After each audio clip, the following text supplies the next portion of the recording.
And we're back. It's round 3 of the Amyverse Spring Splash. We have Nerdy Guys on the Big Swig Roller Express versus Lamb Sauce aka Nonny on the Carbon Roller Deco here. So we're really seeing a battle of the rollers here on Undertow Spillway Tower Control. Let's see who gets the first pick here. Nerdy Guys with that high ground is able to take the early game pick and the early lead here. Let's see if they're able to get past the next checkpoint. Of course, being assisted by that Ink Storm means that Nonny is going to have to wait that out or try and go around it, because the Carbon Roller is quite short range and is going to have quite a bit of trouble taking out the opponent here. But they managed to get the pick eventually on Nerdy Guys, and they managed to take the tower here.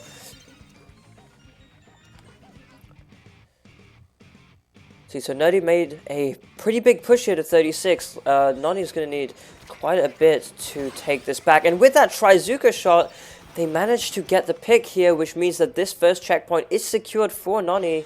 Let's see if they'll get the next one.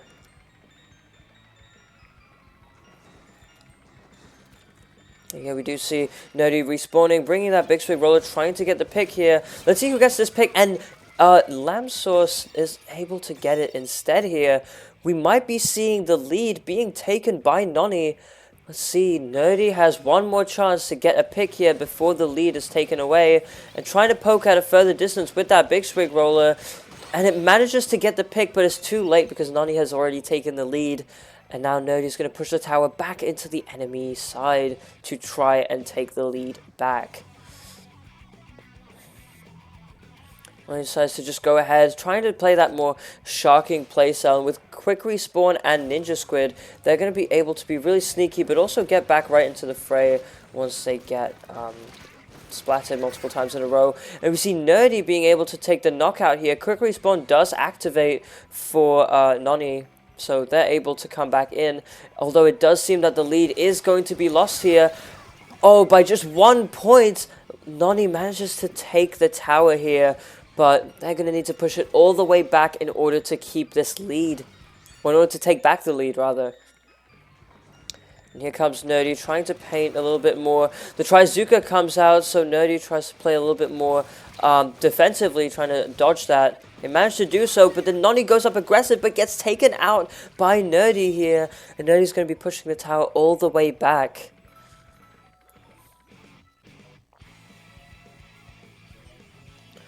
See what Nonny can do here. They're going to need to do a really good sharking play here, but unfortunately with Nerdy's extra range and their ability to put more paint on the ground, it's going to be a little bit difficult for Nonny to take it here. And it looks like Nerdy is going to be getting an even bigger lead. Let's see if this is going to end in knockout. And Nerdy manages to get the next pick, and that is going to be the end of game 1. Nerdy takes the first game. Okay, it's time for game 2. We are playing Rainmaker on Inkblot Art Academy. Once again, round 2 of Spring Splash. Nonny versus Nerdy Guys. Let's see who is going to take this next win. Nonny is still in the Carbon Roller Deco, and Nerdy once again on the Big Swig Roller Express. So it really looks like this is going to be a battle of the rollers for almost a whole set here. Of course, Nerdy does have the advantage with the Big Swig Roller having that extra object damage, and so they're going to be able to pop the Rainmaker shield a lot easier than Nonny is, and with a lot of paint on the ground, they're going to be able to move pretty quickly. Of course, Nonny is going to try and go for this pick here before Nerdy is able to get the checkpoint, and they managed to do so. And they're quite slow to pop the Rainmaker shield, but still able to do it. And looks like they're going to instead wait for Nonny to respawn and get this pick here before taking the Rainmaker, which is probably a smart play. They managed to get it with the Trizooka here, the curve shot over the wall, managing to take out Nerdy Guys. And Nonny gets the first checkpoint of the game here. This looks like a very strong position for Nonny to be in, and it looks like they're going to need to get the pop on the Rainmaker before Nerdy even gets there, because if Nerdy even gets a little bit of damage, that is going to skyrocket with that object damage modifier that the Big Swig Roller has. See Nerdy deciding to pick up the Rainmaker, Nerdy picking up the Rainmaker, and Nonny is staying back to try and get this pick before Nerdy's able to do much. And then they manage to get the pick using the Carbon Roller here. This is pretty strong, and they're going to use the Trizooka to pop the Rainmaker shield here. They take it and they're starting to push past the checkpoint. Let's see if Nerdy Guys is going to be able to do anything against this. Of course, Nonny is going to go on the top part to try and avoid Nerdy, but unfortunately it doesn't work, and Nerdy is able to get the pick on Nonny here. They take the Rainmaker, and let's see if they're able to get the checkpoint, or if Nonny is able to respawn quickly enough. We see Nonny right behind. Nerdy is able to take the checkpoint though, but Nonny follows close behind, almost about to get this pick. We see the Inkstorm coming out, and Nonny takes the pick on Nerdy here. Now, Inkstorm is helping to pop the Rainmaker shield, but unfortunately is unable to do so. Nonny looks like they're going to try and paint up a little bit to try and get the pick on Nerdy here. Nerdy focusing on the Rainmaker, probably not the best idea because Nonny is right behind, and they get taken out immediately by Nonny here.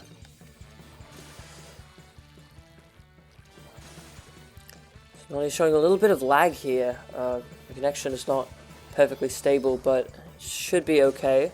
And it looks like Nonny wants to get a pick with the Rainmaker before pushing up. Let's see, here comes Nerdy with the Big Swig Roller and the Inkstorm, obviously learning from those past couple rounds there, and managing to get the pick on Nonny using that sort of cornering playstyle of the Inkstorm here. See if Nonny's able to push past and take the lead, or Nerdy is able to push past and take the lead, but Nonny follows close behind. Nerdy takes the lead here, and Nonny takes the splat after Nerdy pushes to 61. It is definitely possible for Nonny to take back the lead here. However, they're going to need quite a couple picks in order to make this happen. So they're going to go back into mid. I'm pretty sure we're going to see a Trizuka here. Yes, we do. And try and see where Nerdy's going. Nerdy manages to dodge this, and Rainmaker does reset, unfortunately, so Nerdy is unable to take it right now, and Nonny is just going to wait this out and try and take out Nerdy immediately once they grab the Rainmaker. Nonny manages to do so, and Nerdy is at a little bit of a disadvantage here. Let's see if Nonny is going to be able to grab the Rainmaker and take the lead here. So once again, still deciding to go on the left block here. See if this is going to be enough to take the lead. They try and go for the pick, but unfortunately get taken out by Nerdy. Probably should have been pushing for points here. Nerdy takes the Rainmaker back, and let's see what Lamsauce can do against this. Here comes Lamsauce with that Carbon Roller, managing to take the pick. Now, hopefully this time they're just going to push for points and get the lead here. Let's see what they're going to end up doing. Just trying to paint up a little bit. So the strategy is really just to rush in and take the lead. Unfortunately, stopping at 62, but they managed to take the lead just in time here. Nerdy with the pick, but just a little bit too late here. It might be a little bit hard for Nerdy to take this, but let's see what Nonny can do against Nerdy here. They managed to take the pick, and with 30 seconds left on the clock, it's going to be quite difficult for Nerdy to take this back. Is this going to be the game for Nonny here? Oh, a lot of lag there with popping the Rainmaker shield. Let's see what Nonny is going to do. I'm probably going to try and get the pick here. One more pick and it should be it, and that is going to be game going to Nonny, aka Lamsauce. A very well fought match on Inkblot. This means that both players are now 1 win and 1 loss on this set here. This could really be anyone's set, honestly. Let's see how it ends up going.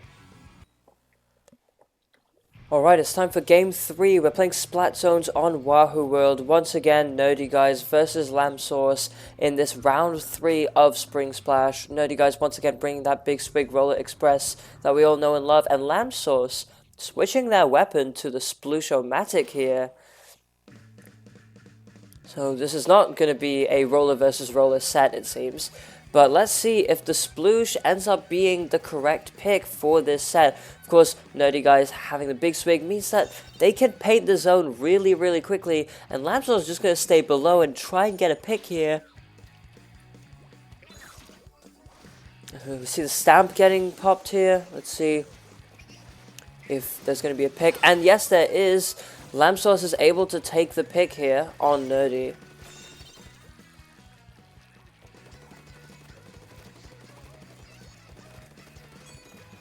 So this is a good position for Lamsauce to be in, because now they can just shark and paint for their Stamp. The Stamp unfortunately doesn't get a kill here, but Nerdy was really weak from that, and they go down to Lamsauce's Sploosh.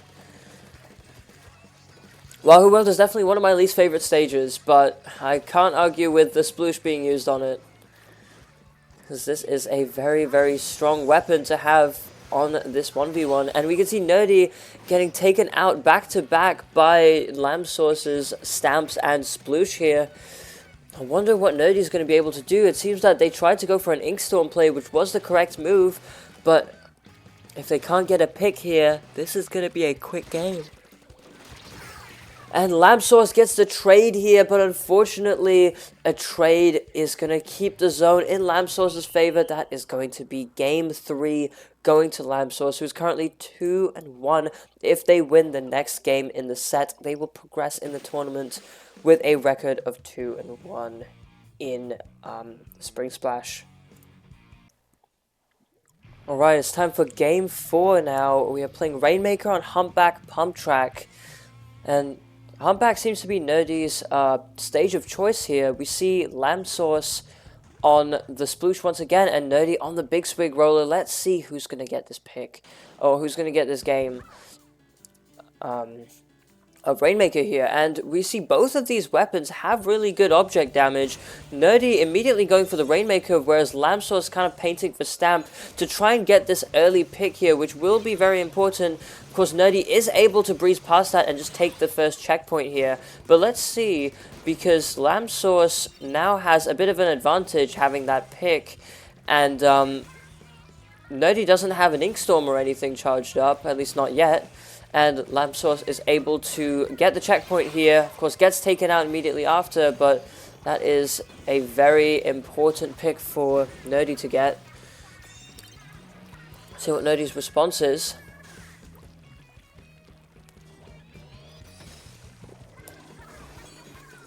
So Nerdy seems like they're just going to try and push the Rainmaker, and with the Stamp, Lambsauce just immediately takes out the Rainmaker here and manages to grab the Rainmaker. Let's see if they're going to get a lead here.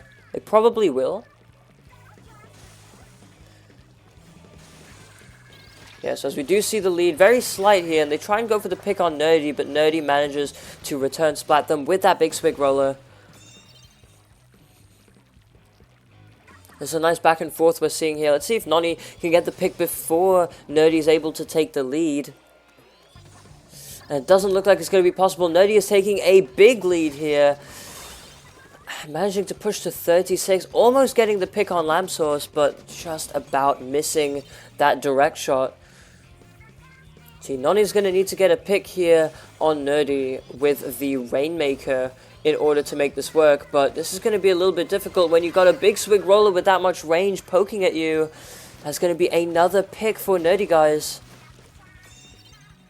We see Nerdy taking the Rainmaker back, and the area is still painted, which means they are going to be able to get back in the fray a lot easier. Nonny's obviously moving around, maneuvering, and we see Lambsauce trying to get the pick here with the Sploosh.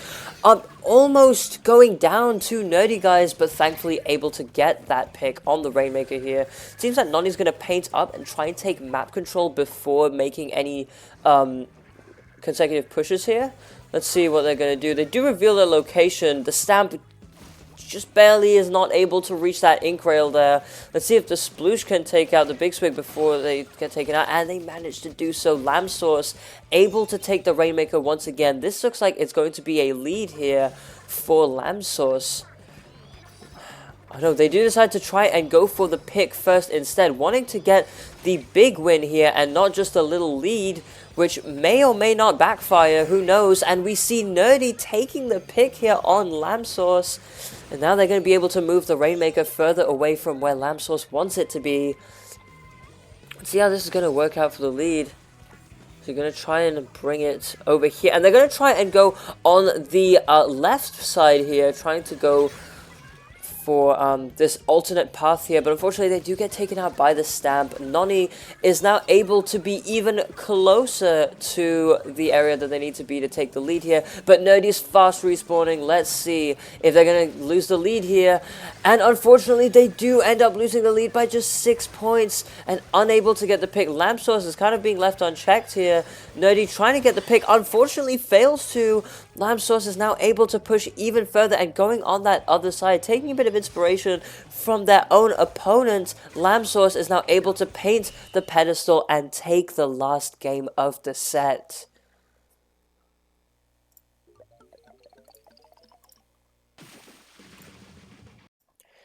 Okay, it's time for the next set of Spring Splash Round 3. We have CC versus Pupinen, aka Pixel. CC is playing the Nautilus 79 with Suction Bomb and Splashdown, and Pixel is bringing back the 52 gal that we have seen quite a lot of yesterday.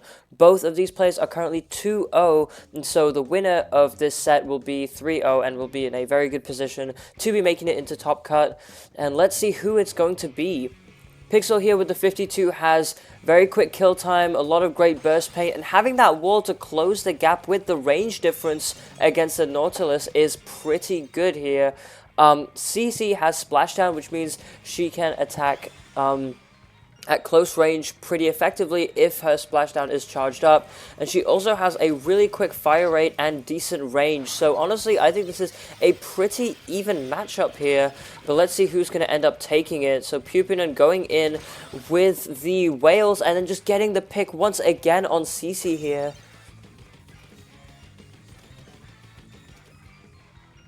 Let's see what CC can do in response here. She's going to need to try and paint for a splashdown, or maybe use her range to try and get Pupinen off the tower. Pupinen going in all around, trying to find a spot to hide in, and then gets camped by the splashdown, but doesn't get taken out just yet. Pupinen is still very much in and manages to get the pick on CC. This is pretty good here for Pupinen. Let's see what CC can do, if she can even do anything. With that wall there, CC's going to have to try and shoot above the wall, throwing that suction bomb to try and displace Pupinen, but it doesn't seem to be working. Pupinen is very low here and manages to splat CC while using that splash wall to protect themselves. This is an incredibly good position for Pupinen here, and placing a wall on this ledge makes it almost impossible for CC to contest, and that is going to be game 1 going to Pupinen. A very quick, well-played game. Okay, it's time for game 2. Once again, CC versus Pupinen. Let's see who is going to be able to take this next game. CC's going back to the NTAP 89 that we've been seeing in the sets prior, and Pixel staying on that 52 gal. It seems to be working really well, so why change? And we're playing Splat Zones on Barnacle and Dime right now. Zeus going to get the first pick of the game. CC, of course, has swapped to a more paint-heavy weapon, but of course, 52 gal has really good paint as well. And it seems that Pixel here is going to be getting most of the zone, but wanting to get that pick before they actually take it. Let's see if CC can avoid these whales here. This is going to be a really important fight to win here, because Pixel manages to get the pick here after CC pops the chumps. That is going to be a really good advantage for Pixel to be in. I wonder how CC is going to respond to this this position here. So it seems that CC is going to try and throw some auto bombs in the zone, just try and contest before taking this fight, but doesn't see where Pupinen is at. Pupinen unfortunately missed a couple shots, unable to take the pick here. Let's see who's going to end up taking it. With that wall on the left side, going in on the right, Pixel manages to get the pick on CC once more.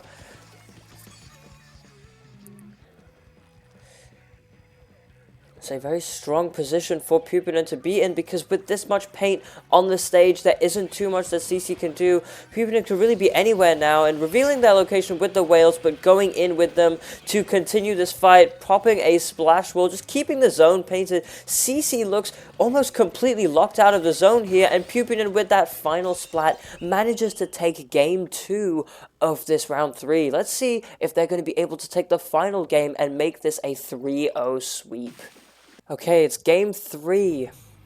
Once again, CC versus Pixel. Who is going to take the set here? CC has swapped to the Neo Splashomatic, whereas Pixel has also swapped to the Tri-Slot Renouveau. We are on Umami Ruins playing Turf War here. And I find the I mean, we've seen the Neo Splash quite a bit in these past couple sets, where it's got good paint, and on Turf War it's really good because you can pop your Ink Strikes and things like that, and it's just in general a really good weapon for a lot of burst paint, and it can fight pretty well too. Tri-Slosher is a very interesting pick here because having that cooler allows you to respawn quicker and go back to painting to get the win on Turf War. It's also a decent fighter here, although we do see CC taking the first pick because CC, of course, has a slightly quicker kill time. Well, I don't know if they have the same amount of kill time here, but CC definitely was able to get her shots off there, even across the ledge, and was able to get the pick here. Let's see if Pupinen can take the pick in response and try and take back this position here, because CC has currently got Pupinen in danger. So let's see what's going to happen here. Of course, more strikes coming out here, managing to dodge the Tri-Slosher shots. Let's see who's going to get this pick, and it's going to be Pixel here taking the pick onto CC, still in danger. So Pupinen is going to need to paint up quite a lot to try and keep this position going. Of course, not popping Tactical just yet because they're going to wait until CC respawns. That way they can take the fight with a full cooler boost here. Let's see if they actually do end up popping the cooler.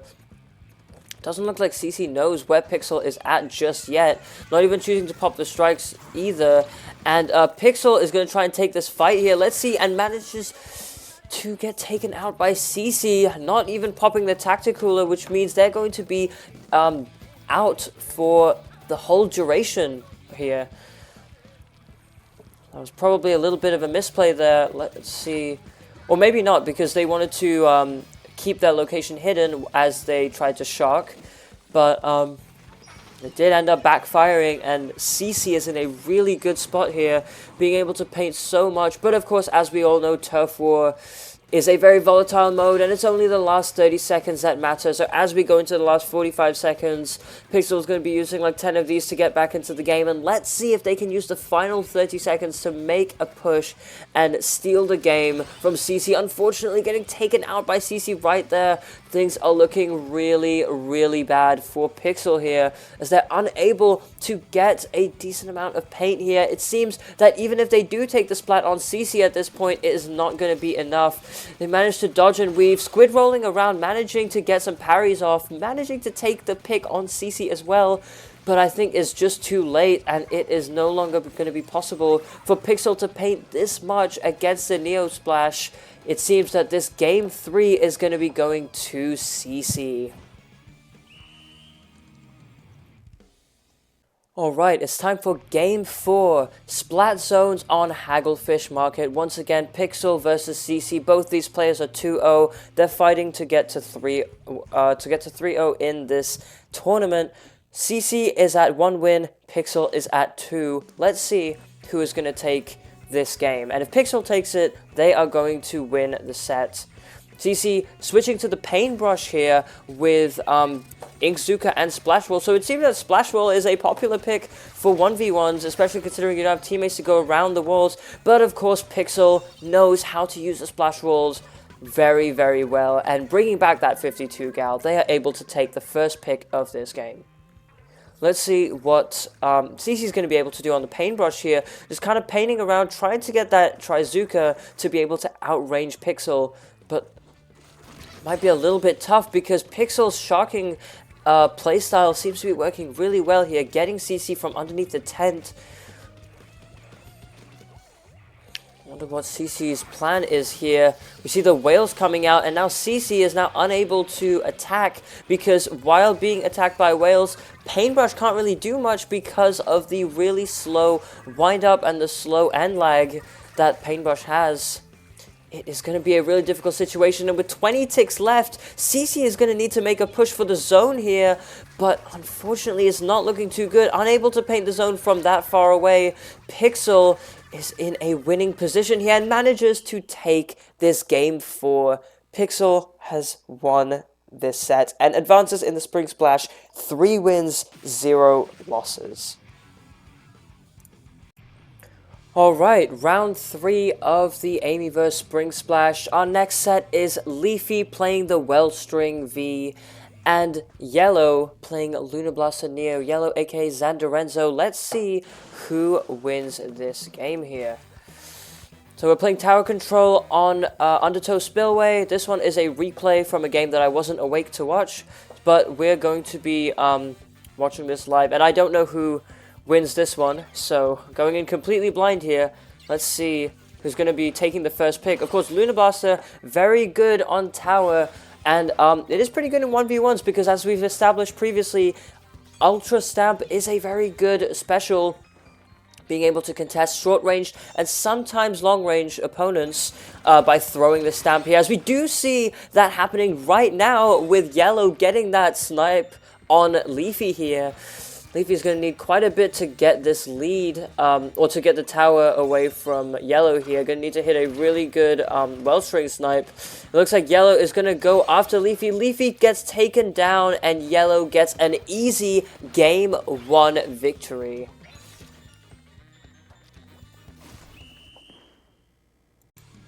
Alright, time for the next game. Once again, Leafy versus Yellow, and this time we are on Umami Ruins. Leafy playing the Wellstring again, and Yellow going with the Splat Roller. This is going to be a Rainmaker game. And so Leafy, of course, with that Wellstring, as we've seen many times before, that huge object damage is very strong for Leafy, being able to pop the Rainmaker shield super easily here. And as we can see, he's trying to go for the pick on Yellow before taking the Rainmaker.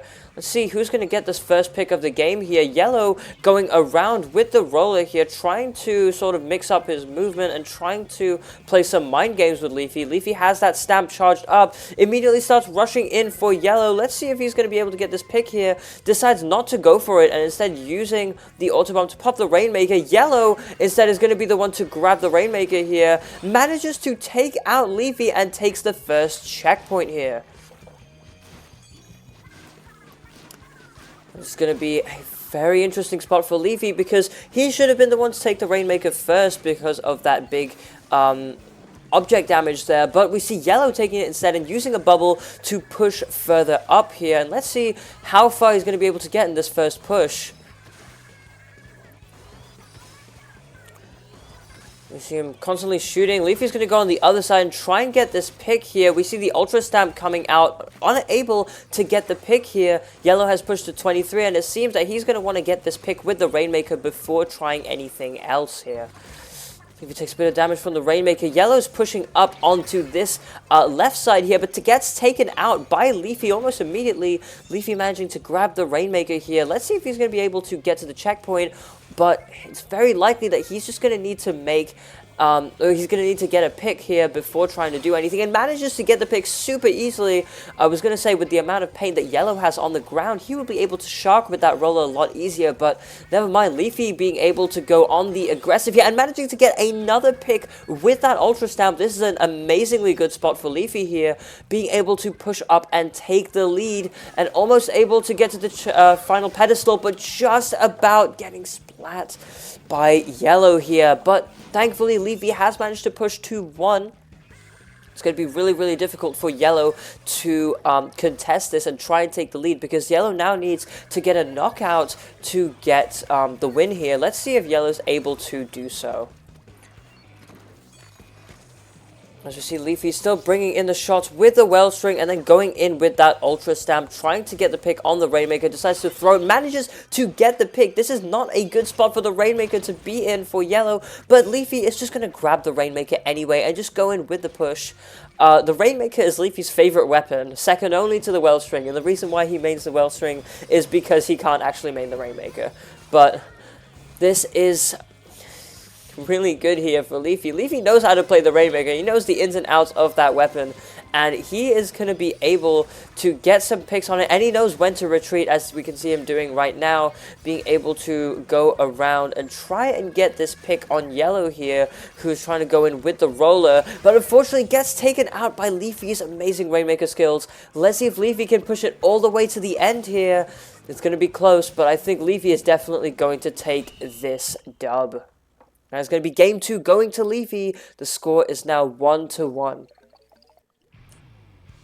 Okay, it's time for the next round. Once again, Leafy versus Yellow. We are on Flounder Heights this time. Leafy once again picking the Wellstring V, and Yellow going with the Lunar Blaster Neo. Once again, we are playing tower control on Flounder Heights. Let's see who is going to be able to take this next victory. Of course, we did see the Lunar Blaster Neo having some good results in tower control last or like the game before in this set against Leafy here. Let's see if this is going to once again be the correct move for Yellow to get this next game. Leafy, of course, staying back, trying not to get into the Lunar Blaster's range and just attacking from afar to get the kill over here. Managing to get it with this stamp here, double stamp duel, but unfortunately Leafy was able to get the splat on Yellow here. This is not looking that great for Yellow because Leafy being able to push tower and having that long range means that Yellow is going to need to try and get into the fray without that much paint. Let's see if this stamp snipe is going to be enough. It hits the tower pole, unable to get the splat here, and Leafy almost gets the splat on Yellow, but Yellow manages to jump out just in time. And with that stab, Leafy is not going to be able to paint the wall super easily, getting a little bit stuck here and losing some precious time. Yellow manages to respawn and takes the pick on Leafy here. Let's see how this is going to keep going. Of course, Yellow taking the tower back into the middle and using that Lunar Blaster is going to be able to shoot around the tower and try and get Leafy out of here. We see a stamp being thrown. Leafy manages to just about dodge it. Let's see if he's able to get Yellow off this tower here. It's not looking too good, but Yellow is going to start pushing up. Leafy needs to try and paint for a stamp here, and obviously he does see that going around and trying to paint for this stamp while maintaining long distance pressure with the Wellstring. Throwing in one more auto bomb. We're getting just about close to the stamp, and he manages to get the stamp. Let's see if he can get the pick here, and he manages to get the pick. Leafy taking the tower once again.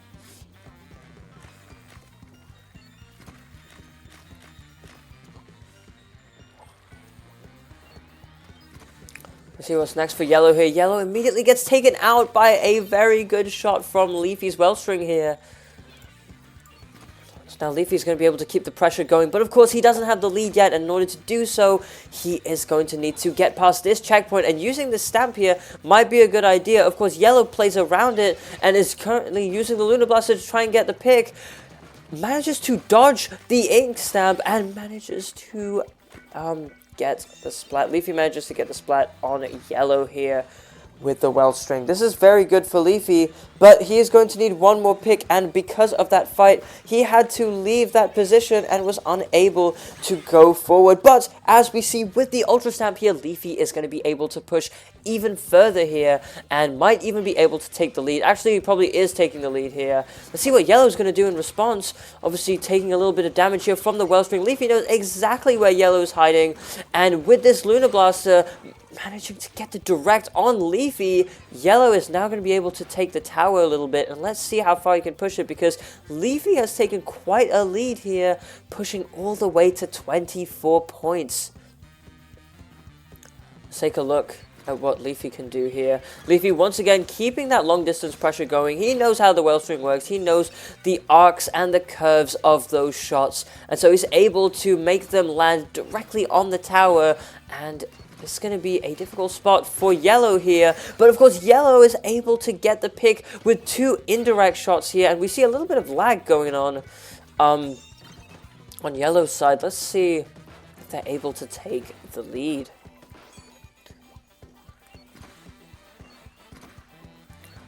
Leafy with the Wellstring, just kind of trying to paint up so that he can move around a little bit more. Trying to go after this Luna here, and manages to get the pick here with these sort of short-ranged attacks here. My bad for pausing. I didn't know L did that. Let's see what Leafy is going to do here.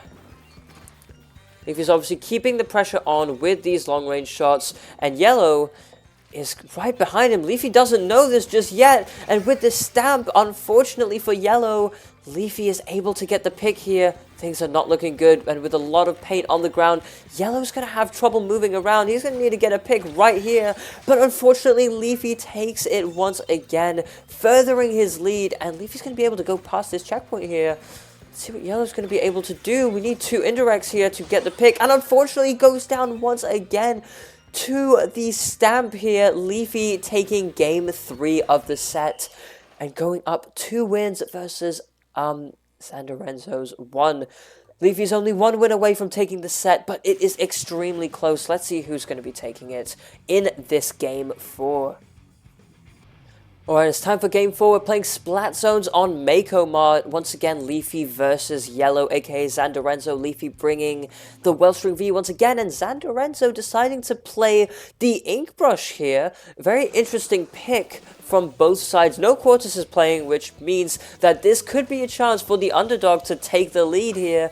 But let's see what's going to happen. Of course, the Ink Brush is pretty good at getting around here, and this is going to make it harder for Leafy to hit his shots on the brush here. Let's see if Yellow's going to be able to either take the lead or the zone. Manages to get the pick here on Leafy and taking the zone. Starting to rack up some points on the board here. What can Leafy do against this brush? Let's see. So Leafy, of course, staying further back, trying to put long-range pressure once again, but with these whales displacing his position here, and the Ink Brush just kind of going around and being a very difficult target for Leafy, the only shot really is to contest the zone with the stamp and try and get the pick. Yellow somehow dodges that stamp. Like, if I was there, I would have died. I don't know how Yellow survived that, but Leafy eventually does manage to take the pick here on Yellow. Let's see how far he can keep this lock going. Yellow's, of course, going to try and go around and try and mix up his movement, trying to play mind games with Leafy and trying to see if Leafy is going to be going one direction that Yellow is not. He's going to be able to try and go for the zone or try and go for the pick, but with a well-used stamp, Leafy is able to take this pick right here and manages to get the lead and is pushing the lead even further here. What can Yellow do against this? Of course, weaving around, Leafy is unable to hit any shots against this Ink Brush here. And with more swerving and snaking around, Yellow manages to charge up a whale here, and Leafy could try and hold the zone, but with the displacement from the whale, it's not going to be easy. He just has to concede the zone to Yellow. And Yellow trying to get this pick here, manages to do so. Leafy going down, and Yellow is now in the driver's seat. Wonder how far he's going to be able to push this. Leafy trying to ignore Yellow here and just immediately go for zone. Whereas Yellow here trying to go back and get the pick on Leafy. Leafy managing to get a stamp here. Managing to contest the zone. Let's see if he's going to be able to get the cap here. And it seems that Yellow is trying to make it so that this zone is almost uncappable. But Leafy just takes it anyways with a stamp throw onto Yellow. Now, once again, trying to respawn and get a couple shots off. Goes directly in the line of those shots, but doesn't get taken out just yet. Managed to get the whales charged up and is going to go in immediately with those whales to try and apply pressure, but the stamp comes out on Leafy's side. Let's see what he's going to do against this. He doesn't exactly know where Yellow is. He's just going to throw the stamp onto the stack, hoping to get the kill. Unfortunately, he is unable to do so. Missing a couple more shots. Might be a really bad position for Leafy because Yellow's just going to snake around and with no stamp charged up. Leafy's just going to have to dodge around and try and get this pick here. 5 ticks left. Yellow manages to get the splat here, and with 2 ticks remaining, Leafy loses the zone and gets a huge penalty. This might be Yellow's chance to take the game here. Let's see what Leafy can do in response. Obviously going on top of that platform there, trying to get a couple hits onto Yellow. Managing to lower their HP quite a bit, but Yellow's obviously at full HP now. Trying to contest Leafy on this ledge. Trying to shock and trying to just ledge camp a little bit. Leafy has a stamp active, but Yellow is just going to use this opportunity to go back into the zone and try and swim around and try and avoid this stamp. Of course, with a lot more paint on the ground near the zone, he is going to be able to do that a lot more effectively and manages to get the pick onto Leafy. This is a really bad position for Leafy to be in, because if he can't get the zone in the next 17 ticks, it is going to be over. And it looks here as if Leafy is going to be losing this game 4. Taking this to a game 5 here, Leafy was able to push all the way to 2, but unfortunately with a really good comeback from Zandorenzo's side, he was able to take this game. Both players are now at 2 wins. Next win is going to win this set. Let's see who is going to take it. Alright, it's time for game 5 of the set, and of course Leafy's counter pick has to be Rainmaker with that Wellstring V once again versus Yellow's Sploosho-Matic. This is going to be very interesting to see, because we did see the Sploosh on Rainmaker earlier, and let's take a look at how this is going to go. Of course, Leafy, having that high object damage, loves Rainmaker, and of course he's going to be able to try and get this this pop here. But of course Yellow doesn't have horrible object damage himself, and with that Sploosh's high damage and fire rate, he's not completely out of it just yet. But let's see what is going to happen here. Leafy looks like he wants to get the pick first before taking the Rainmaker here. Was popping that Ultra Stamp to try and get a short-ranged pick here. Let's see where Yellow's at. Yellow's already going in and painting the pedestal here. I don't think Leafy knows just yet, but by the time he realizes it, it's too late, and Yellow has a Stamp charged up. Leafy mixing up the movement, but unfortunately still gets taken out by Yellow. Yellow grabs the Rainmaker, and it looks like this first checkpoint is more than secured for Yellow here. Let's see what Leafy can do in response.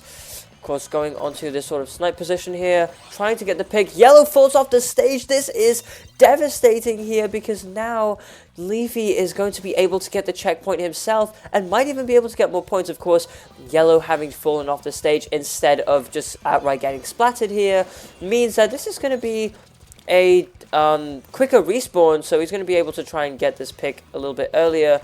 But Leafy manages to bait him into going the other way, and this is going to be a bit of a difficult place for Yellow here because Leafy is pushing up on the left side. Yellow misses the Stamp throw, unfortunately, and with a well-timed shot from Leafy, trying to mix up the movement here and trying to get some splats onto Yellow's side. It might be a bit difficult for Yellow to take it, and Leafy manages to get the splat here with an amazing maneuvering of the Rainmaker and takes the final game. Game 5 going to Leafy, and Leafy takes the set and moves on in the tournament. 2 wins and 1 loss.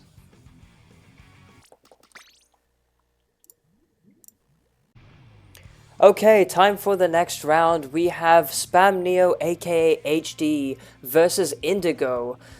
HD is playing the Order Charger, and Indigo is on his trusty Paintbrush. We are on Undertow Spillway playing Tower Control.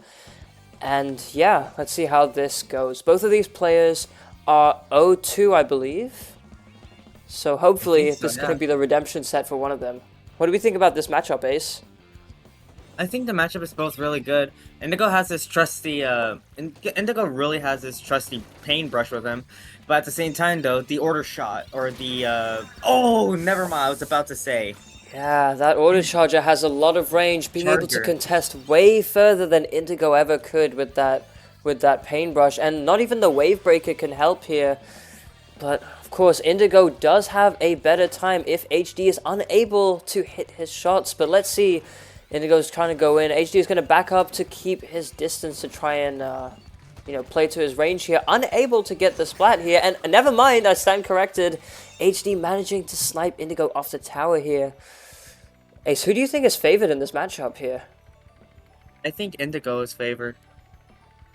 In my opinion, I think Indigo is favored, but at the same time, though, the Charger could also be also really good. I think in terms of weaponry, the Charger might actually have an advantage here, especially on tower control, because they can just kind of wait for Indigo to get on the tower and just immediately snipe them off, while Indigo is in the middle of that very, like, N-lag heavy Paintbrush. Like, the Paintbrush is a pretty slow weapon once it starts firing, so if HD just takes a step back, he could definitely get the splat on Indigo here. Let's see if Indigo is going to be able to get the splat, and unfortunately not. That is going to be game 1 going to HD. Ooh. It is a beautiful day at Mahi Mahi Resort. We got Indigo on one side and Spam Neo on the other. Indigo is using his trusty Paintbrush. And let's see what Spam Neo is using, and they're using the CNF Charger. This is going to be really interesting here, folks. Yeah, swapping off that Order Charger and bringing in the ZF charger. Let's see how well this is going to go. Obviously, they probably want to pick it for the Ink Strikes, being able to cap zone a lot easier than something like the Ink Vac will. But Indigo has the better weapon in terms of paint. We'll see if they'll be able to get the pick here. If Indigo manages to get this pick, things are going to be looking a little bit dicey for HD here. And we see HD drop from the snipe position. Let's see if Indigo can actually get this splat, because this will be a very important pick to get, an early game pick, and Indigo manages to get it here. That is going to be huge for Indigo to take the zone here. Alright. I don't think having the high ground on here is going to really work that well. Yeah, of course, HD just immediately takes the splat on Indigo right there. Easy target for the sniper. And HD also has his strikes charged up, giving Indigo that penalty, and now able to continue this lock using the strikes. That's going to work. Indigo scurries back into zone immediately and gets sniped by HD from above. Things are not looking too great here. Indigo's going to need to paint up a little bit more to try and take back control here. See what Indigo ends up doing, just rushing in. Not even... Oh no, strikes! Oh, there's the strikes coming out. HD drops from his snipe, and with Indigo's wave breaker, he's going to see if he can find where HD is. Still thinks HD is up there, but actually he's right behind. Indigo's going to need to paint the zone and contest it quickly. He might be able to take... Okay, manages to take the cap on the zone here. Ace, what do you think Indigo's line of play is to take out the sniper here? Never mind, he doesn't have any because he just got sniped in the head. Yeah, I mean, he can definitely respawn and get it again. With this big penalty, HD still has a little bit of time before he's starting to get more points on the zone here. So Indigo can make a push, but Ace, how do you think this is going to happen? I think it's going to happen is that Indigo has to really rely on speed with his paintbrush. He has to rely on a little bit more on the strength too. He got to flank, maneuver. Unable to get it there. Damn. I think Indigo is kind of forgetting the fact that Paintbrush does really well underneath ledges. So instead of going around and trying to get on top of that block, he should really just be staying below and trying to attack from below and get the splat that way. But with just 10 ticks left on the clock, things are not looking great for Indigo. It looks like, yeah, this is going to be game 2 going to HD. It is a beautiful day at Brine Water Springs. We got Indigo versus Spam Neo. Who will take this win? Indigo with the Wellstring. That is a first. And Spam Neo with his trusty sniper rifle. Let's see who wins this match. Yeah, I'm as surprised as you are, Ace. Wellstring with Indigo is something I have never seen. But honestly, he could bring in the pain here for sure. No pun intended, swapping over from the Paintbrush and playing the Wellstring instead. We'll see how this is going to go. This is going to be a battle of 2 long-range weapons, but of course Indigo does have a slight edge at attacking from close up. But of course, HD here has more range than Indigo does.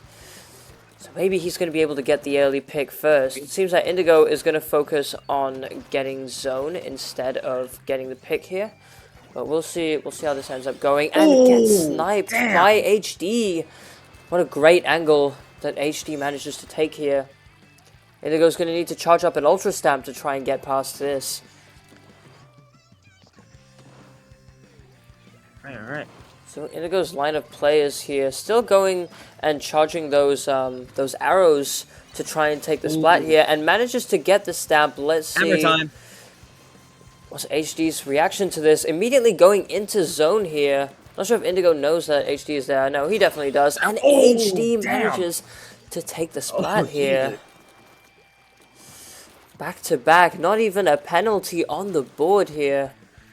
Ace, what do you think Indigo should do here to take the lead? I don't really know for sure. Because if you think about it, I was about to say, if Neo uses his strikes on the zone, then that was definitely gonna be bad. But apparently not, because Indigo just got sniped. Yeah. Yikes, this is tough. This is not looking too good for Indigo. This is Indigo's final chance to take the zone. He needs to do something quick, or at the very least contest the zone. Okay, that's what he ends up doing here. Okay. Ooh. You gotta look out for the. Gotta look out for the charger. Yeah, definitely rooting for Indigo to take Oh, this zone here because damn! otherwise this is going to be a quick Game win over. for HD. Let's see if he's able to paint this zone. Getting there, almost. Let's see. Yes, okay, Indigo manages to Ah, that is get a the giant cap on the penalty. zone here. 66 penalty on Neo's side. Let's see what Indigo is cooking up here. Because first, getting that zone was the first step to staying in the game. But the next step is to get a pick here, and Indigo doesn't have too much going on his side.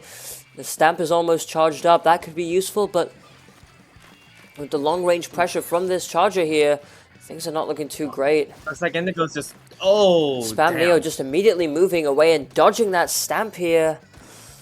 Ooh. Indigo's in quite a bit of a pickle. Let's see. Come on.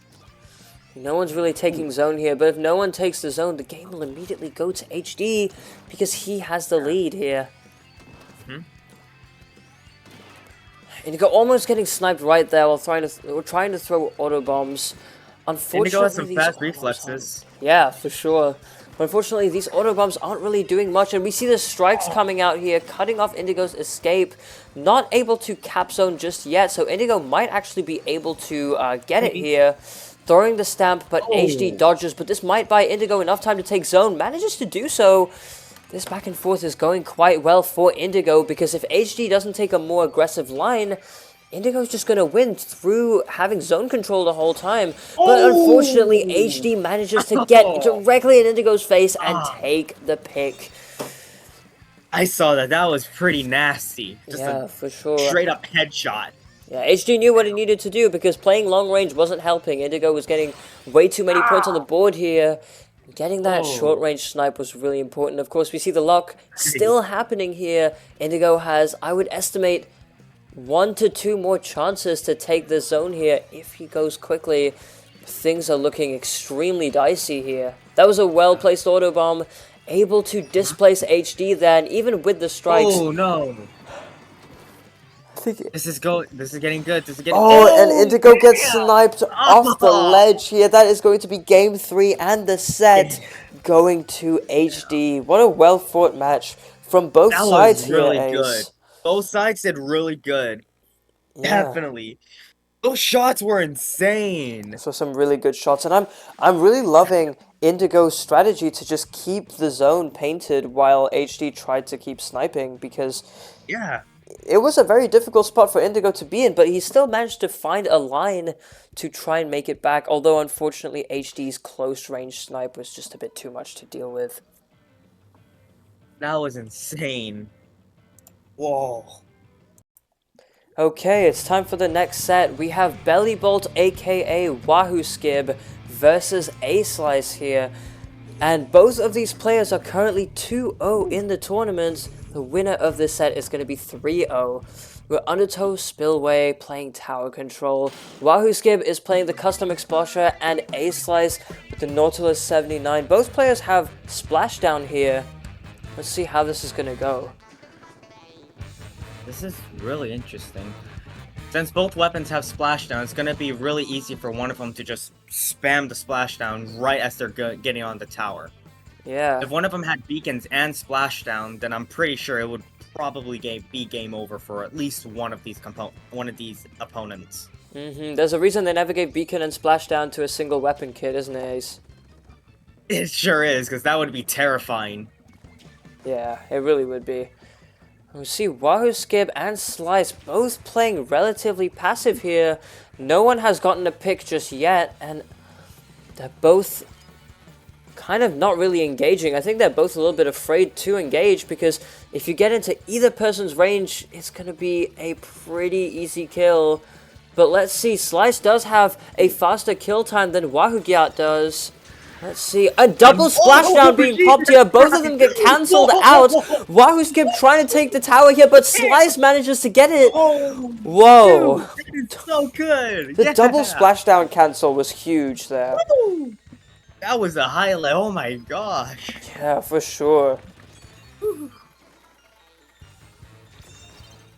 We do see Wahoo Gyat here trying to push back.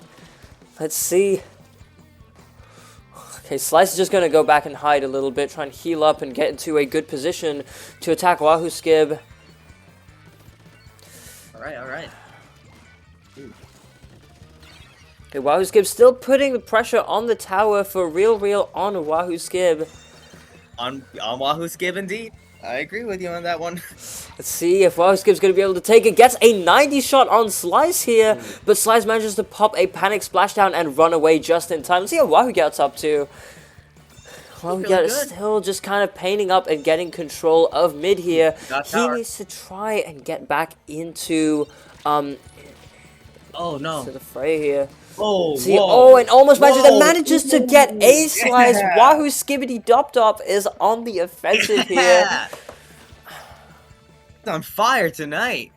Yeah, let's see who's gonna win, because this is a surprisingly close match here. Wahoo Skibbity taking the lead. Let's see. And here comes Slice with a Nautilus here.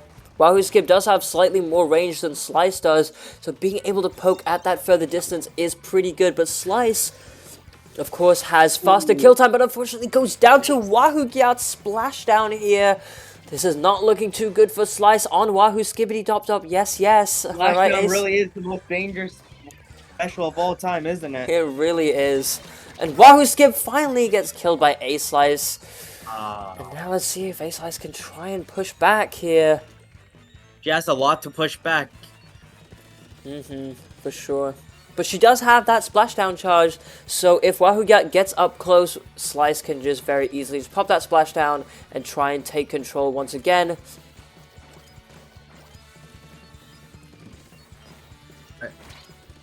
Wahoo might have the range, but so does Slice. This is a battle of the range weapons here, folks. This is honestly one of the greatest range matches of all time. Yeah, I haven't seen a match this close since I watched Leafy and Xander's game earlier.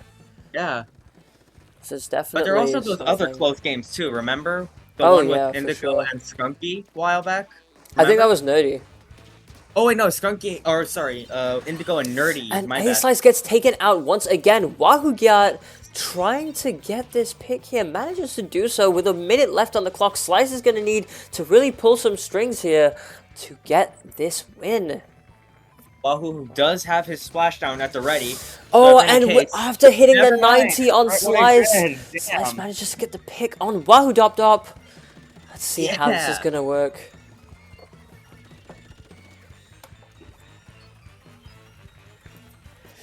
Let's see what Wahoo Skibbity Toilet's going to be able to do here. And Wahoo Skibbity Toilet manages to get the splat on A-Slice. That is good. That is good. This is an amazing match, isn't it, Ace? Slice has one more chance left of being able to defeat Wahoo and take back the tower and get overtime. If Wahoo goes down here, this is going to be really bad. Popping that splash down here, it doesn't go on tower, but Wahoo Dop Dop manages to get Slice off of the tower. It is game over. This was an incredible match for real on Wahoo Skib. Am I right, Ace? Hey, you are right about that, Amy. That was such a really good match on Wahoo Skib. Game 1 goes to Wahoo Skibbity Toilet. Let's see if Slice is going to be able to take the game back in this game 2. Hope you brought a pair of sunglasses because it's at Mahi Mahi Resort. We got Belly Bow, aka Wahoo Dop Dop Skibbity Yes, playing the S-Plus, that's pretty cool. 91. Slice using the Hydra. This is a horrible matchup, Ace. As someone who plays the S-Plus 91 relentlessly, this is terrible. Because Slice not only has the range advantage, but the paint advantage too. And even though this is tower control, a mode where blasters are pretty good, Wahoo Dop Dop is going to need quite a bit to win against A-Slice's Hydra here. Let's see what Wahoo Skib can do.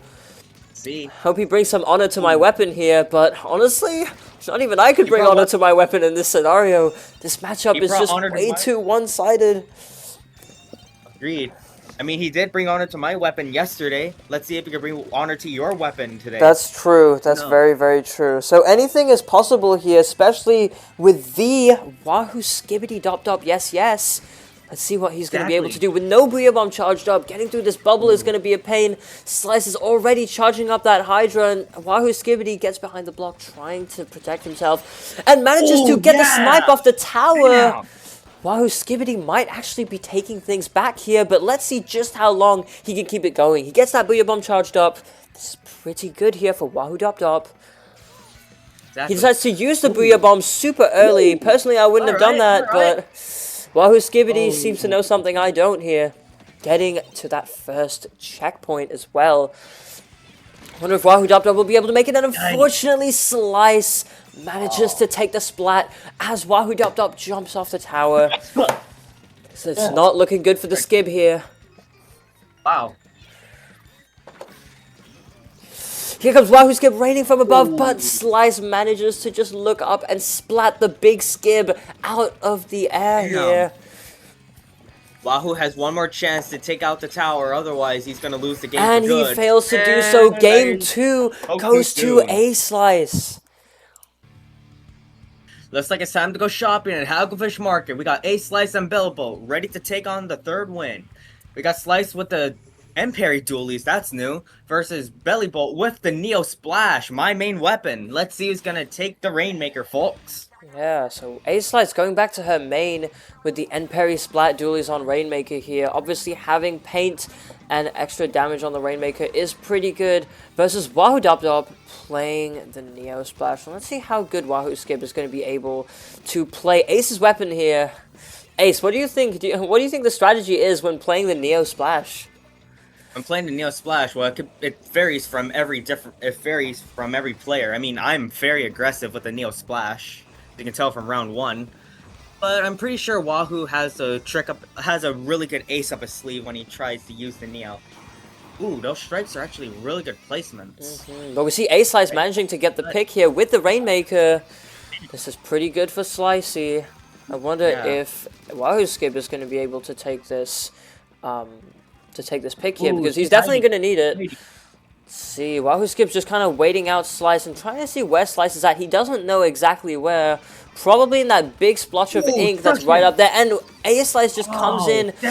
Doesn't manage to get Wahoo Dop Dop just yet, but the big Skib might be able to get this pick here.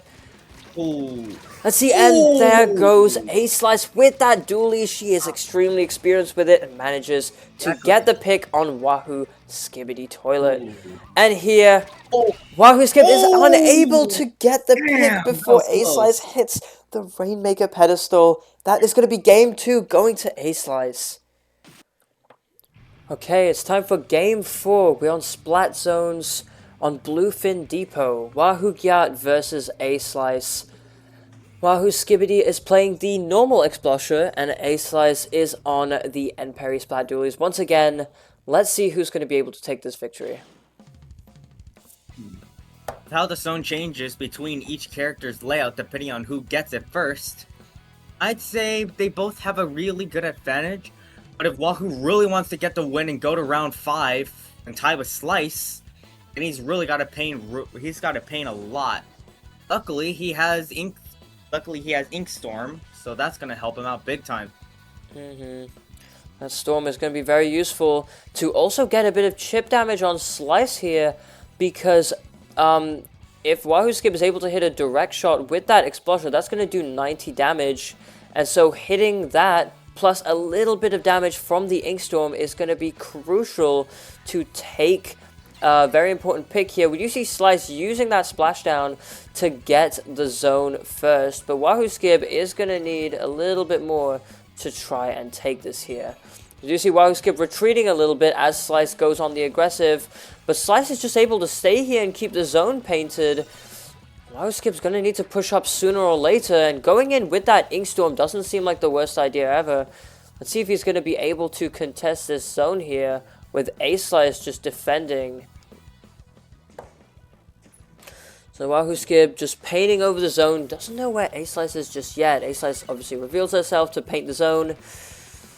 And as the zone moves away from Wahoo Skib, A-Slice is going to be able to paint it in orange again.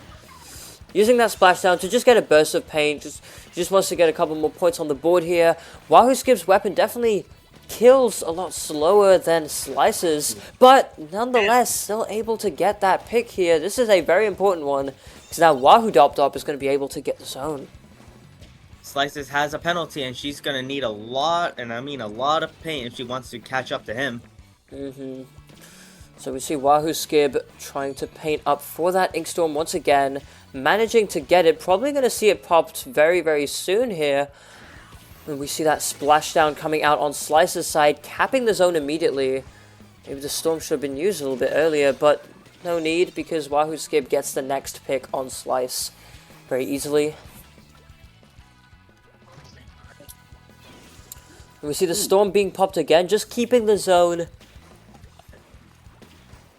Just keeping the zone in Wahoo Skib's favor here, just to try and stall Slice out. Although the Storm does expire, now Slice is going to be able to try and go in.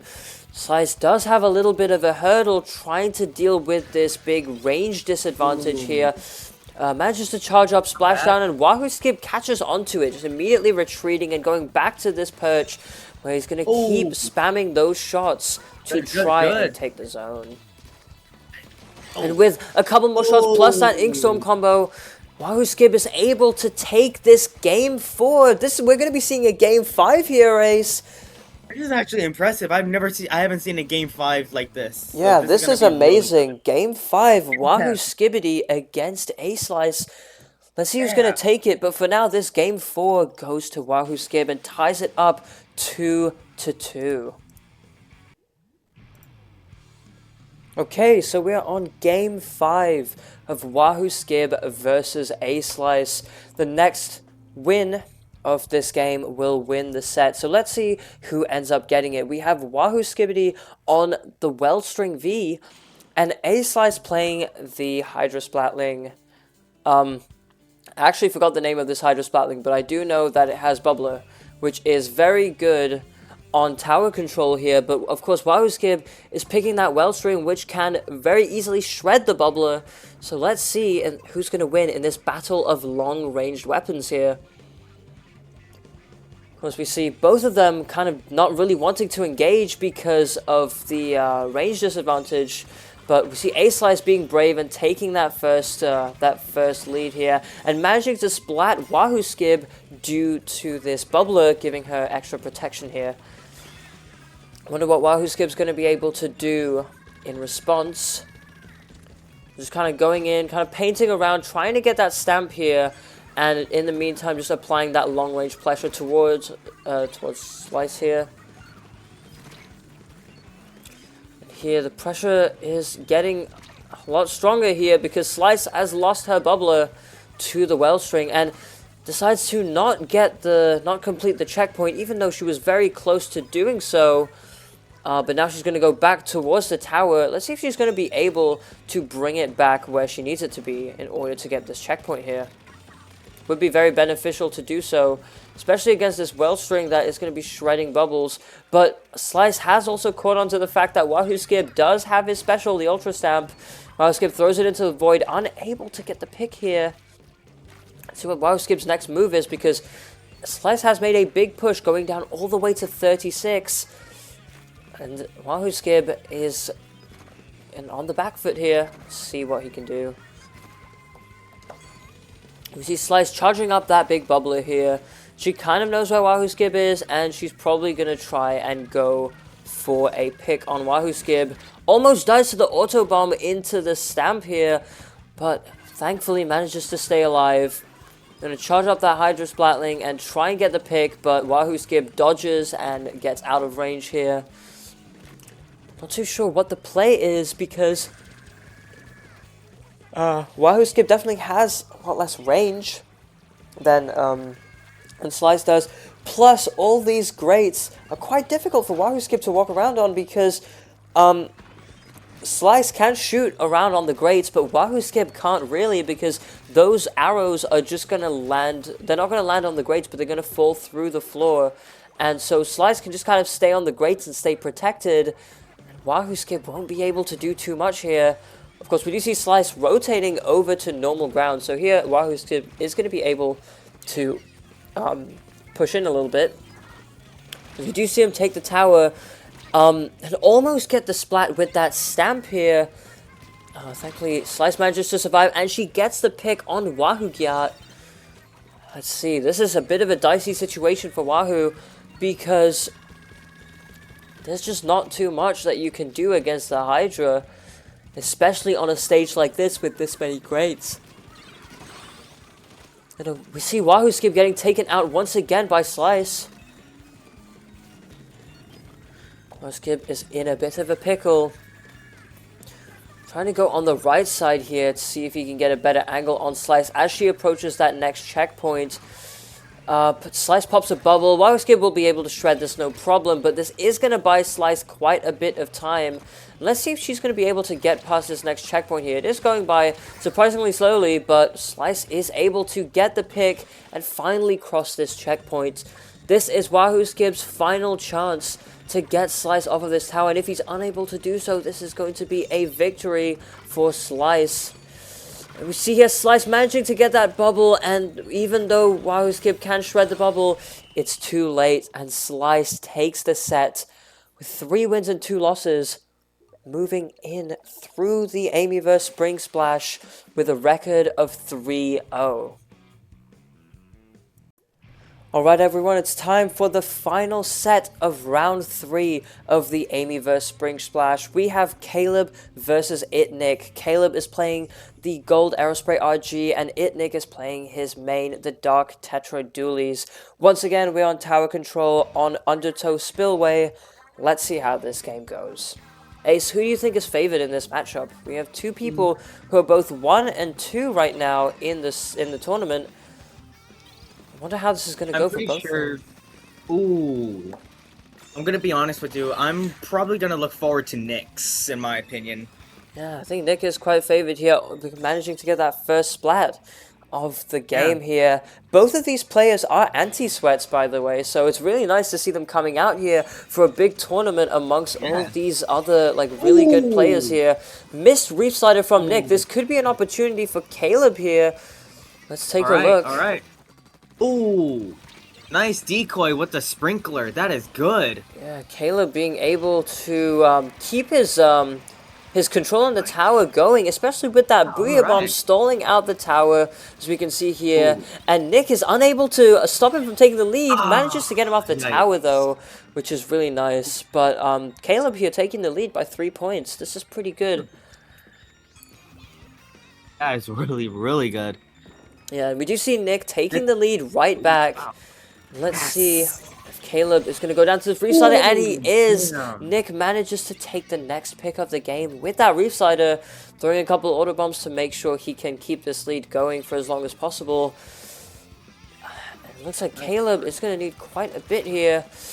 Nick, of course, trying to maneuver around and manages to get the splat on Caleb once again. Alright. A bit of a Caleb's gonna need one more chance.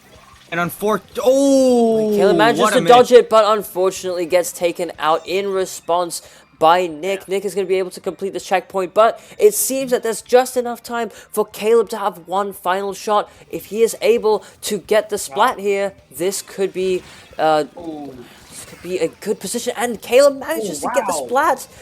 Nick managed to go through the checkpoint, but unable to get the knockout here. This is pretty good. Caleb's going to be able to ride this tower all the way into middle. See if he's going to be able to get a couple more points on the board before getting splattered by Nick. Or if he is even going to get splattered by Nick, that Booyah Bomb is going to be quite helpful to keep the position going for a bit longer. We see Nick here using his range and managing to get Caleb off of the tower here. It's certainly a very good position to be in. Alright, yeah. And Nick also has his Reef Slider charged up, so if Caleb gets in too close, he could just pop the Reef Slider and get the splat a lot easier here. Right. And we see Nick getting the splat without even needing the Reef Slider. This is pretty good. By my estimate, it looks like this is Caleb's final shot to take the tower here. Ooh, Nick with his auto bombs. Let's see who wins. Abandoning the tower to try and get the pick. Probably a good move. Good meat shield from Caleb here. Yeah. But unfortunately, Caleb goes down. But I think Caleb has bought himself just enough time for yet another chance to take the tower again. Ace. This is a pretty good back and forth so far. Let's see if Caleb can get really this. Good. Oh, but Nick manages to get a really clean splat on Caleb. That is going to be game one going to it, Nick. All right, yeah. It is a beautiful day in Wahoo World. We got Caleb versus It's Nick. It's Nick is playing his trusty Tetra Dualies, and Caleb is playing his trusty Aerospray RG. Let's see who takes a win for this Rainmaker game, folks. Yeah, we'll see running it back with the Aerospray versus Tetra Dualies.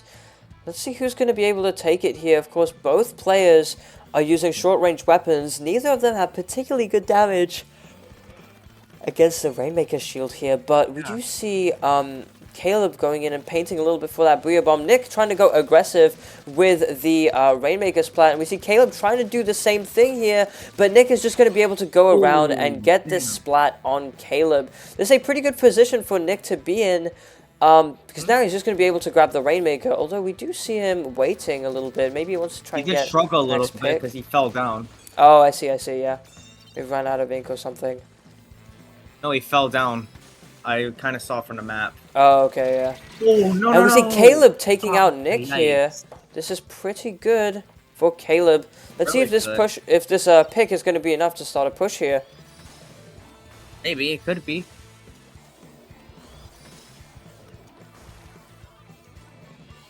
Ooh. Alright. And we see Nick just coming out of nowhere here to splat Caleb. Damn. And using the Reef Slider to pop the Rainmaker shield is quite smart, considering it doesn't have that much damage. Going on the Wahoo World carousel, well, spinning in the opposite direction. That's kind of annoying for Nick here. And Caleb's going to use this opportunity to push in. Let's see if he manages to get the splat here. Very low on health. And Nick manages to get the splat. Alright, that was good. Yeah, very good maneuvering from Nick here. I have not seen anybody here. do that in a 1v1 before. Yeah, and he's able to get through the checkpoint as well. See how far Nick is going to be able to take this Rainmaker. Oh, and it seems he's not even going to try and take it further. He's just going to try and get the pick here. And Caleb, with that Booyah Bomb, manages to take the Rainmaker out of Nick's hands here. This is pretty decent for Caleb to be in. However, Nick did push all the way to 13. So Caleb is going to need quite a strong push in order to take this back. Definitely. Once again, going on the carousel, this time in the right direction, and Nick manages to get the splat here. Alright. Let's see, grabs the Rainmaker. Let's see how far he can push it this time. Probably wanting to get the splat on Caleb before going any further. See, Caleb going on the aggressive with that Aerospray there. The sprinkler damage is doing quite a little bit, and Nick was unable to charge up the Rainmaker fully. That's going to be a trade there. Thankfully, it was a trade, because I was honestly expecting Caleb to just get the splat there immediately. Let's see if Caleb is able to take the Rainmaker to the checkpoint before Nick comes back. I see Caleb taking the Rainmaker, Nick following close in front here, and Nick manages to get the splat before Caleb is even able to push it a little bit. Nick probably wants to get another pick here and determine that it's going to be completely safe to take this. Gets that Reef Slider here. Wait. This is interesting. Oh, going in with the Reef Slider pick here from Nick. Nick's going to be able to take that Rainmaker and run it all the way. Let's see how far he can get. This could be enough to get the knockout here. And Nick manages to take this game 2. Damn. I was not expecting that. That was really good from Nick here.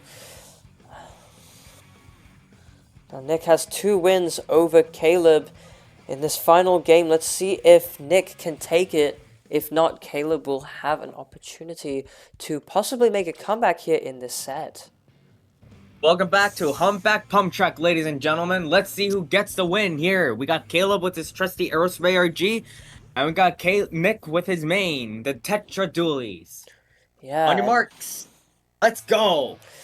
Yeah, we're back on Rainmaker here again. Let's see, because this stage has quite a lot of paths to take for the Rainmaker. See who's going to end up taking the game here. Both players are low early on, and Nick goes in for the first splat of the game here, using that auto bomb to get some more damage on the Rainmaker. Let's see if he's going to be able to take this checkpoint. I think he's going to wait a little bit, use that Reslider to paint up a little bit and get a bit of damage. And getting that pick means he's going to be able to grab that Rainmaker and rush in uncontested here towards the checkpoint. See, Ace, what do you think Caleb can do here against Nick? I mean, I don't know if you've played a lot of Aerospray, but there's got to be something Caleb can do. I don't play Aerospray much, unfortunately. I don't play much of Aerospray anymore. I'm retired from that weapon. Oh yeah, how do you think you would have gone about it if you were still playing Aerospray? I don't really know, to be honest with you. And oh wow, that is such a meaty, that is such a really good shortcut. Yeah, that shortcut is pretty insane. Just immediately going across that wall directly to the checkpoint on the other side. That's why you almost never go for the left checkpoint on this stage unless the right side is just completely blocked off. This is looking really good for Nick. He could just rush in and get some points here, although it seems that he wants to get the pick first. It ends up being a trade here, as we can see. Both players going down. And let's see who is going to be able to make the push first. See, Caleb going in here probably wants to paint up a little bit, get that Booyah Bomb, and possibly get a pick on Nick before he grabs the Rainmaker. Speaking of which, Nick immediately going for it. Wow. Alright. And you see that Booyah Bomb here, trying to counteract what Nick has been doing to get the Rainmaker, and Nick gets the reverse pick here. Yeah. We see him painting up a little bit, making sure he has control of the area. And he's probably just going to wait here for Caleb to show up and get the pick on Caleb, possibly with the Reslider. Manages to get it, and now he's going to grab the Rainmaker. You guessed it correctly. We see him painting a little bit, painting a path here. Maybe he's going to try and get... Oh no, he's just going for the Rainmaker. Let's see if he's going to get another pick here. Let's see. He might be able to get the checkpoint, and he manages to get the Rainmaker all the way to the end here. That is going to be a 3-0 victory for Nick, who progresses in the Spring Splash with a record of 2 wins and 2 losses. Ooh. This was one hell of a match, Amy, I must say. One hell of a match. Yeah, definitely. And this was very good gameplay from Nick. And also, I just realized I said that wrong. He's 1 win and 2 losses now. Oh, wait, no. 2 wins and 1 loss. Never mind. 2 wins and 1 loss for Nick. 2 wins and 1 loss. All right. So, yeah, this is going to be a very, very interesting round 4. Let's cut to the post-round discussion. All right, yeah. And that concludes the round 3 of the Amyverse Spring Splash 2026. Here are the standings. What do we think of this, Ace? I think the standings right here are pretty amazing. I mean, there are a lot of really good competitors trying to get to the top 8 right now. I mean, you gotta mention, there is Wahoo, there is A Slice, Alan, Lee Fun, CC, and there's a bunch of other people. There's like 3 other people as well that I didn't think that would make it, but they did make it nonetheless. I'm actually quite impressed with how well we're going along with this so far, you know? For sure. It's been really good. These past 3 days, these past three rounds have been really, really interesting to watch and commentate on. I did mention Pupin last time, but once again, really, really nice to see a new player in the server pushing so far in this tournament here. Currently 3-0 and is in first place right now. Another thing that's surprising me is Nick currently in the top 8. So if he's able to win this next round, he might be able to make cut. I'm not too sure what the record will need to be in top cut. I'm estimating a 4-2 record should make it in. But this is some pretty interesting stuff. Also, I'm very surprised to see people like Sandorenzo and RPM not in the top 8 just yet here. Of course, RPM did take a tie today with that ID in his game. So that's why it's possible that he wouldn't be in the top 8 just yet, but he could win out his next couple games. Same with Xandorenzo. Even though Xander is 1 and 2 right now, he has 7 points for currently, and with those 7 points, that basically means that he has lost both of his, at least both of the losses that he's taken were him going 2 and 3, which is pretty good for resistance here. So if he's able to win out this next set here, he's going to be at the top of the 2-2 bracket, and then with a couple more easy wins, he could definitely be in top cut here. I was going to say I'm really happy to see all the anti-sweats in the tournament. I'm very, very impressed and very proud of them for coming out and playing in this tournament, even though they're playing against some really good players here. Seeing them all playing and having fun and, learning so much about the game in this tournament, it's just really wonderful to see, isn't it, Ace? It sure is. It's very nice to see a bunch of new players who we haven't even gotten a chance to interact with try their absolute hardest in this tournament with a bunch of sweats, in my opinion, because I know we're sweats too. Am I right? Yeah, for sure. What do you think about your performance in the tournament so far? I mean, you're in the top eight right Performance in now. this. Wait, I'm in the top 8? Yeah, you're seventh place right now. Oh, wow. That's actually surprising. To be honest with you, it's a little bit hard, but it's also really exciting because I don't know who I'm going to be going up against. All I hope is that just to do my best. That's all I hope, is just to do my best, make sure I don't fail, but also see what my skill level is so I can either get better at the game or improve on where I'm actually good at. Yeah, that's wonderful. And once again, this isn't even close to the end of the tournament here. We're just halfway done with Swiss here. And so tomorrow, round four, we're going to be seeing some really intense matches because now the people at the top of the leaderboard are going to be facing each other. And at the bottom, we might see a couple comebacks here. We'll see what's going to happen tomorrow. But I have a feeling it's going to be really, really fun stuff. It is going to be extremely fun, Amy. Really, Yes. really fun. All right, everyone. See you tomorrow for round four of Swiss. Now remember, may the best player win.